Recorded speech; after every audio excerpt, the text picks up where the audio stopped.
আমরা আজকের এই ঐতিহাসিক দিনে মহান আল্লাহর রহমত এবং করুণার মধ্যে এই দুঃশাসন বিরোধী ফ্যাসিবাদ বিরোধী আন্দোলনে যারা হাজার হাজার মানুষ যারা জীবন দিয়েছেন, আল্লাহর কাছে এই লক্ষ জনতা আমরা ফরিয়াদ করছি, আল্লাহ এই নিপীড়িত নির্যাতিত মজলুম যারা জীবন দিয়ে বাংলাদেশকে দুঃশাসন মুক্ত করেছে, তুমি তাদের শাহাদাতকে মঞ্জুর করে বলুন আমিন।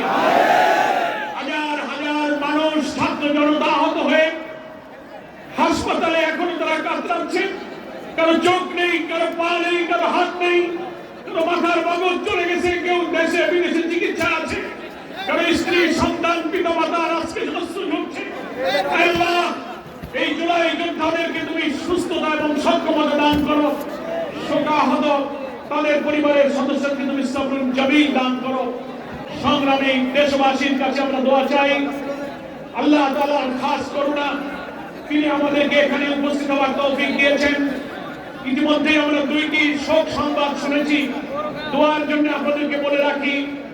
একটি শোক সংবাদ হচ্ছে খুলনা জেলার দাগক উপজেলার সম্মানিত জামাতের আমিন সহ গাড়ি বহর নিয়ে তারা ঢাকা আসছিলেন, ফরিদপুরের ভাঙার মোড়ে সড়ক দুর্ঘটনায় নিহত হয়েছেন, আরো দুজন আহত হয়েছেন। নিহত মৌলানা আবু সাইদ, তার জন্য আল্লাহর কাছে ফরিয়াদ করে, আল্লাহ তুমি তাকে শাহাদাতের মর্যাদা দান করো। এই দিনের পথেই তিনি যাত্রা শুরু করেছিলেন, আল্লাহ তাকে শাহাদাতের মর্যাদা দান করুন। উত্তরবঙ্গের একজন জামাতের দায়িত্বশীল আসবার পথে অসুস্থ হয়ে হার্ট অ্যাটাক করে ইন্তেকাল করেছেন। এই দুইজন দিনের কাজে জিহাদের ময়দানে বেরিয়ে তারা ইন্তেকাল করেছেন।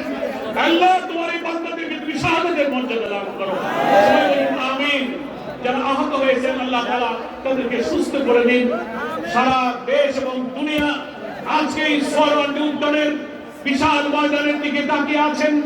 ভাই বোনেরা, দেশি বিদেশি প্রবাসী সমস্ত ভাইদের কাছে আমরা দোয়া কামনা করছি এবং এই প্রোগ্রামের সফলতার জন্য আমাদের সহযোগিতার জন্য দেশবাসী, রাজধানীবাসী, সরকার, প্রশাসন, বিভিন্ন সংস্থা এবং নগরবাসীর প্রতি কৃতজ্ঞতা জানিয়ে এখন সাংস্কৃতিক পরিবেশনা শুরু করার জন্য সাংস্কৃতিক বিভাগের পরিচালক সাইফুল্লাহ মানসুরকে আহ্বান জানাচ্ছি।